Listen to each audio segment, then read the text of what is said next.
Сәлем достар. Мен сіздерге бүгін мынадай цепочканы қалай тоқу қажет екенін көрсететін болам. Бұл алдыңғы видеодағы тоқыған кулондарымыз. Осы кулонға мынадай етіп цепочкасын тоқыдым. Міне карабин қадайтын жерлері мынадай жасадым. Колечкаларын қыстырып қойдым. Міне осы жерге карабин қыстыратын боламын. Міне кулонымызға да алдыңғы жасап кеткендей міне колечкасын қыстырып қойдым. Қазір осыны сіздерге көрсететін боламын. Ол үшін бізге 2 мм жемчуг қажет болады және бисеріміз қажет болады. Мен капрон жіпті 2 қабат қылып алдым. Инеме 6 бисер өткізіп алдым. Қазір жақындатайын. Инеме 6 бисер өткізіп алдым.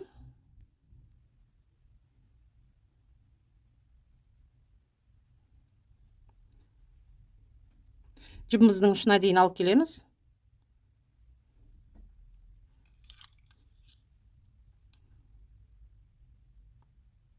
Алты бисерімізден де айналып өтеміз екінші рет.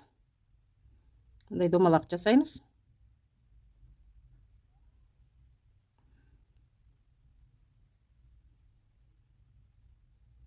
Осы жерде бір-екі рет байлап жіберсек болады. Содан кейін мен мына жерде домалағымды жасап болғаннан кейін 6 бисер өткіздім. 1, 2, 3, 4, 5, 6. 6 бисер өткіздім.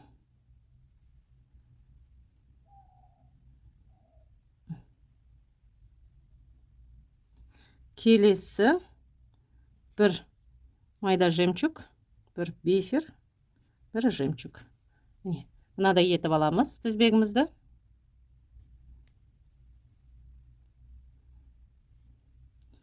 Қазір терген тізбегімізді шетке қойып ысырып сәл. Ең соңғы бисерден төменнен жоғары қарай өтетін боламыз.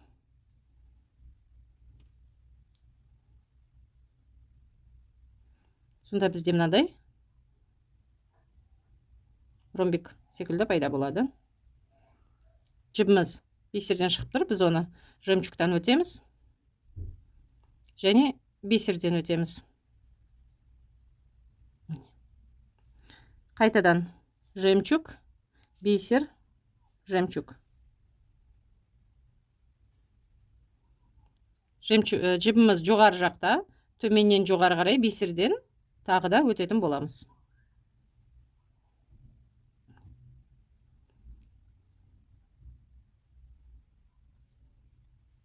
Жемчугтан өтеміз, бисерден өтеміз. Дәл осылай қайталанып кете береді.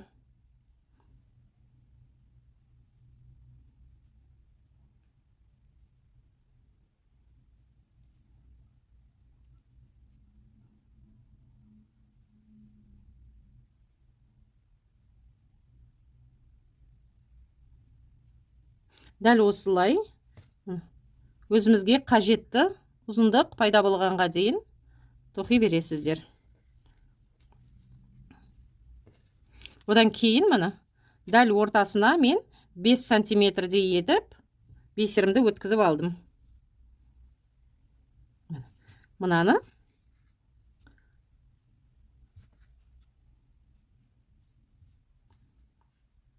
дәл осылай етіп тоқып аласыздар. Кейін өздеріңіз қарайсыздар. Мүмкін сіздерге 3 сантиметр ұнар, мүмкін 5 сантиметр қыларсыздар. Ол өз еріктеріңізде. Осылай тоқып аласыздар. Бисерді өткізіп аласыздар. Бисер өткізіп аласыздар. Кейін екінші бетін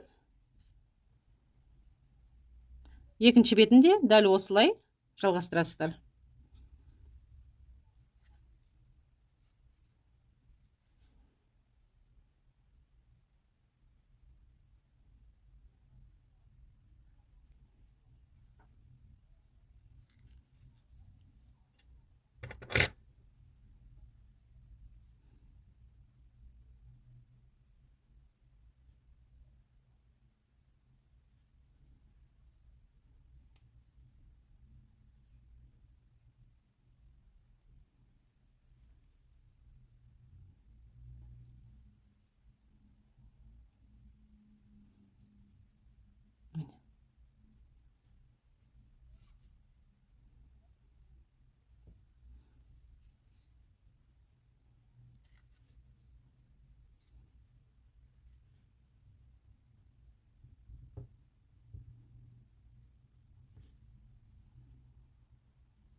Кейін кулондағы колечканы былай шетке қаратып ашасыздар.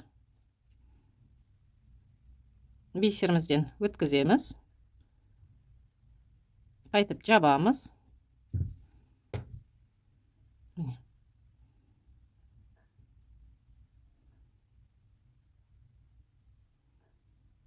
Дәл осылай мына 2 миллиметрлік жемчугтарменен кішірек қылып, тура осындай етіп сырға жасасаңыздар да болады.